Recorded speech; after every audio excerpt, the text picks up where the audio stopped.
avait dirigé la résistance des forces chrétiennes libanaises contre l'armée syrienne en 1990. Il s'était promu lui-même président avant d'être contraint de quitter le Liban en août 1991 et de trouver refuge en France. Le général Aoun est arrivé ici en août 1991. La France qui lui a accordé l'asile lui impose un devoir de réserve et lui interdit de participer à des manifestations publiques. Michel Aoun affirme aujourd'hui n'avoir jamais accepté de telles conditions. Il dit compter rester en France tout en s'exprimant librement. Jamais le petit village de Haute-Maison en Seine-et-Marne n'avait connu une telle agitation. Dès 5 heures du matin, une vingtaine de gendarmes bloquent la route principale qui mène à la résidence du général Aoun. Leur mission, interdire l'accès, notamment aux journalistes. Nous réussissons quand même à nous approcher de la villa de l'ancien Premier ministre libanais et à voler ces quelques images. Encerclé par les forces de l'ordre, il est impossible pour Michel Aoun de se rendre au Parlement européen de Strasbourg. Joint au téléphone, il dénonce ce déploiement de force. Je me considère maintenant un prisonnier politique. Moi, je suis prêt à respecter toutes les lois françaises, mais je n'accepte pas les décisions arbitraires qui portent atteinte à mes droits inaliénables. Vous comptez rester quand même ici? Je me plais très bien en France, je veux rester ici et je veux parler. Ma réunion avec les parlementaires européens à Strasbourg est en dehors de tout accord et en dehors et ça ne constitue pas une infraction à la loi française. Je suis dans mes droits et que les autorités françaises m'ont séquestré ce matin dans ma maison. Et ça n'a rien à voir avec le problème de droit et de devoir de réserve et des conditions de séjour. Est-ce que vous avez le sentiment que vous gênez, si je puis dire, les bons rapports politiques qui se sont dessinés ces derniers temps entre la France, le Liban et la Syrie? Donc, je ne gêne personne, moi. Je donne des idées très positives. Nous sommes déçus maintenant. Parce que la France qui appelle à des élections au Liban ne peut pas préserver la liberté d'expression chez elle, sur son territoire. L'avocat de Michel Aoun déclare qu'il portera plainte pour séquestration. Il est dans la situation d'un homme libre étranger qui a un titre de séjour régulier et qui ne peut pas aller et venir et qui ne peut même pas sortir de chez lui.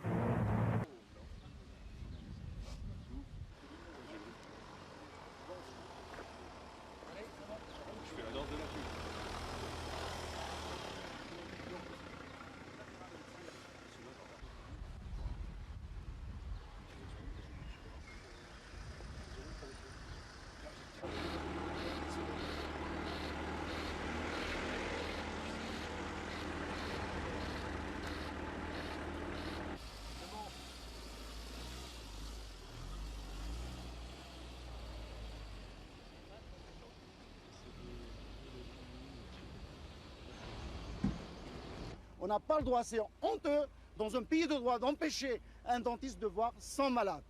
Voilà, je me suis présenté et je fais un constat et celui qui a fait ça, il doit être jugé. On n'a pas le droit. C'est tout. Faire, monsieur Aoun, là? Allez-y. Cet après-midi, indignation chez certains parlementaires européens. Je crois qu'il s'agit d'une erreur politique et peut-être d'une bêtise de communication. Erreur politique parce que nous devons ici jouir de droit de l'extraterritorialité, sinon on ne peut plus inviter au Parlement les opposants, les gens que les parlementaires souhaitent entendre. Porté à Strasbourg par sa fille, le discours du général Aoun dénonçait, je cite, une certaine diplomatie qui veut décrire le Liban comme un pays retourné à la paix. Une position qui n'est peut-être pas dans la droite ligne de la diplomatie française.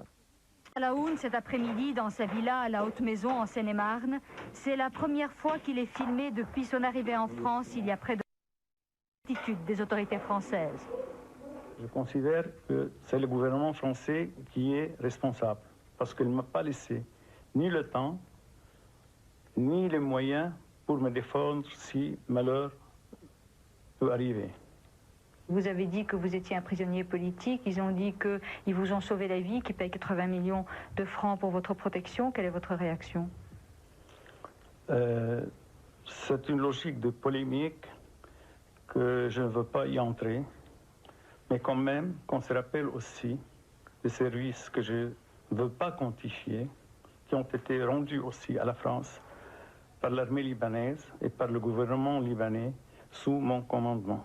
Quand vous avez dit « je suis un prisonnier politique », vous ne pensiez pas que c'était une provocation pour le gouvernement de dire ça? Non, c'était un cri. C'était un cri, simplement.